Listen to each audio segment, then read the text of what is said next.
Hi guys, my name is Johan from restoration.bike, and in this video I am going to give you my Specialités T.A. chainring review, which is a solid contender for anyone looking beyond the standard expensive offerings from Shimano.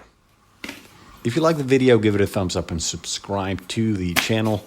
I also have a Facebook group for people who are into bike restorations, and you're welcome to join that group with the help of the link in the description below.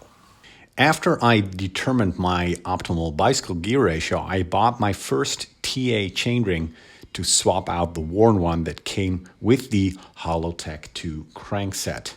The next set was to swap out the existing ones for a CODA crankset, where I believe the existing mountain bike chain rings resulted in chain skipping incorrectly, as it turned out later, but that's not a story. After I fixed a front derailleur notch shifting to the highest gear, which included changing the outer chainring, I decided to make this Specialités T.A. chainring review as well. One of the major benefits of TA chainrings is that they offer an entire range of sizes and BCD or bolt circle diameters. For instance, the Shimano FCM 770 crank is incredibly cool looking, but you're stuck with the existing 32 teeth for the middle ring. And after I upgraded to a 36 teeth, which caused shifting issues, I was forced to move away from Shimano since outer rings other than 42 teeth weren't available anymore for this crankset from 2007. Since I bought a 104 BCD Specialités T.A. Chinook chainring, I decided to change the inner 64 BCD 22 teeth and outer 104 BCD 42 teeth chainring as well. My Cannondale Killer V runs a mixture of drivetrain components.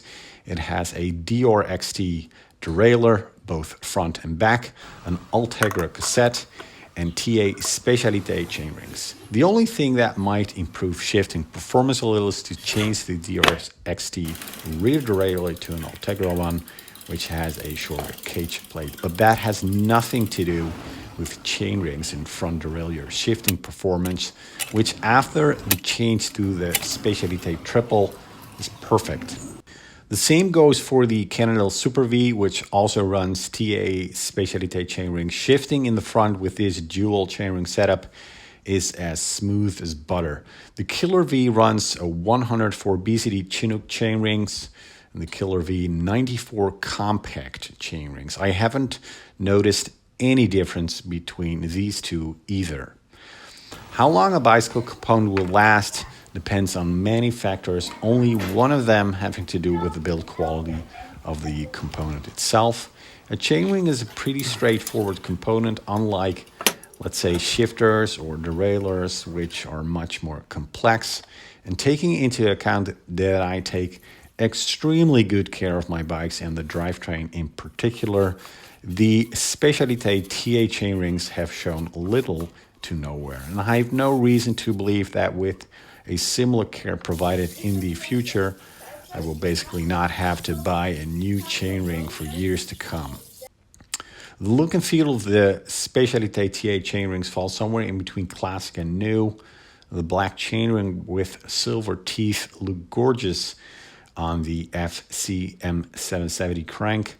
And overall, their product offering includes black chainrings, but they also have some in silver, and for more vintage-oriented bikes, they even have a retro-looking crank, which is very nice indeed.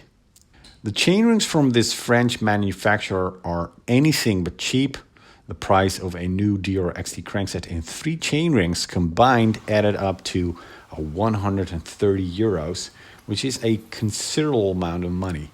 But for that type of money, I finally finished the drivetrain of my beloved Cannondale with a gorgeous looking crankset, and with it ended a bike restoration project I'd been working on for almost a year.